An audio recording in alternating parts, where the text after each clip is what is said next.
નમસ્કાર દર્શક મિત્રો, આપણી આ ચેનલમાં આપનું હાર્દિક સ્વાગત છે। તો મિત્રો, સરકારી બેંકમાં એક સારા પ્રમાણમાં ભરતી બહાર પાડવામાં આવી છે। તો મિત્રો, આને લઈને આપણે અહીંયા વાત કરીશું। વાત કર્યા પહેલાં મિત્રો, તમે આપણે આ ચેનલમાં નવા હોવ તો ચેનલને સબસ્ક્રાઈબ કરી લેજો, કારણ કે આ જ પ્રકારની માહિતી આપણે અહીંયા મૂકતા રહીએ છીએ। તો મિત્રો, સૌ પ્રથમ તો આપણે વાત કરીએ કેટલી જગ્યા પર ભરતી થવાની છે।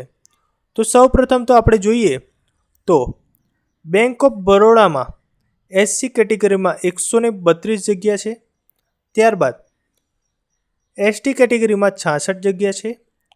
ઓબીસીમાં 238 જગ્યા છે। ઈડબ્લ્યુએસની વાત કરીએ તો ઈડબ્લ્યુએસમાં 88 જગ્યા છે। જનરલમાં વાત કરીએ તો 361 જગ્યા છે। અને બેંક ઓફ બરોડામાં ટોટલ જગ્યાની વાત કરીએ તો 885 જગ્યા છે।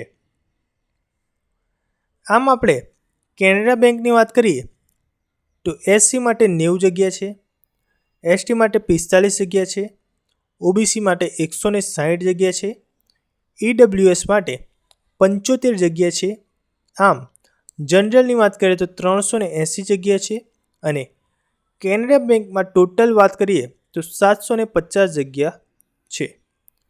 સેન્ટ્રલ બેંકની વાત કરીએ મિત્રો તો એસસી કેટેગરીમાં 300 જગ્યા છે, એસટીમાં 150 જગ્યા છે, ઓબીસી કેટેગરીમાં વાત કરીએ તો 540 જગ્યા પર છે, અને ઈડબ્લ્યુએસની વાત કરીએ તો 200 જગ્યા પર ભરતી રહેવાની છે।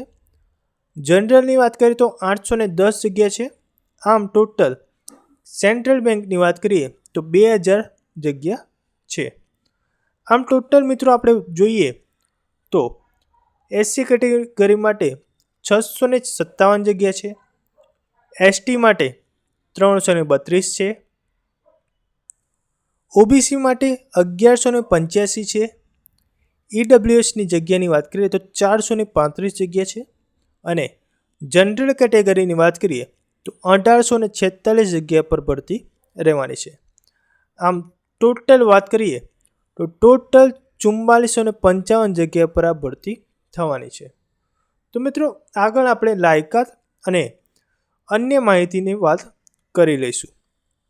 તો સૌ પ્રથમ તો જણાવી દઉં કે આ જે ભરતી છે તે કોના દ્વારા કરવામાં આવશે।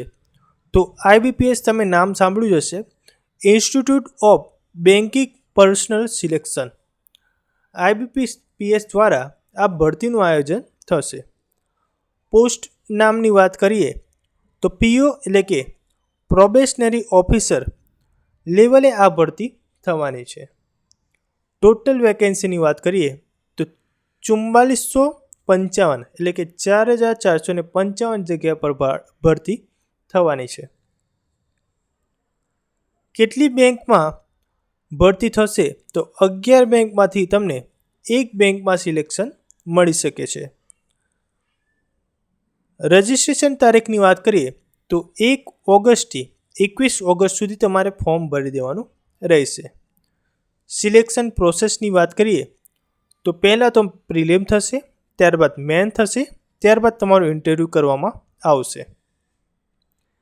એજ્યુકેશન ક્વોલિફિકેશનની વાત કરીએ તો તમે કોઈ પણ સ્ટ્રીમમાં ગ્રેજ્યુએશન કરેલું હોવું જોઈએ, તો તમે આ પોસ્ટ માટે એલિજિબલ ગણાશો। એજ લિમિટની વાત કરીએ તો 20 વર્ષથી 30 વર્ષના ઉમેદવાર આ ભરતી માટે એલિજિબલ ગણાશે।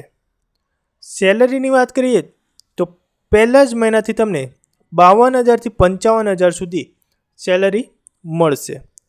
તમારે કઈ વેબસાઇટ પર ફોર્મ ભરવાનું છે તો તેની વાત કરીએ તો www.ibps.in પર તમારે જઈને તમારું રજિસ્ટ્રેશન ફોર્મ ભરી દેવાનું રહેશે। ત્યારબાદ મિત્રો, ઇમ્પોર્ટન્ટ તારીખની વાત કરીએ તો ઓનલાઈન જે રજિસ્ટ્રેશન છે તે 1 ઓગસ્ટથી સ્ટાર્ટ થશે, અને તેની અંતિમ તારીખ 21 ઓગસ્ટ રહેવાની છે। તમારી જે પ્રિલિમ પરીક્ષા થશે એ 19-20 ઓક્ટોબરે તમારી પ્રિલિમ પરીક્ષા થશે, અને જે મેન પરીક્ષા છે તે 30 નવેમ્બરના રોજ તમારી લેવામાં આવશે। ત્યારબાદ મિત્રો, પરીક્ષા ફીની વાત કરીએ તો તમે એપ્લિકેશન ફોર્મ ભરશો તો તમારે 175 રૂપિયા SC/ST કેટેગરી માટે ભરવાના છે અને જનરલ કેટેગરીની વાત કરીએ તો 850 રૂપિયા તમારે ફોર્મ ફી ભરવાની રહેશે. તો મિત્રો તમને આપણે આ જાણકારી ગમી હોય તો વિડીયોને લાઇક કરી દેજો. કોઈ પ્રશ્ન તમને ઉદ્ભવતો હોય તો કોમેન્ટ બોક્સમાં જરૂરથી જણાવજો અને આપણી આ ચેનલમાં તમે નવા હો તો ચેનલને સબસ્ક્રાઈબ કરવાનું ભૂલતા નહીં.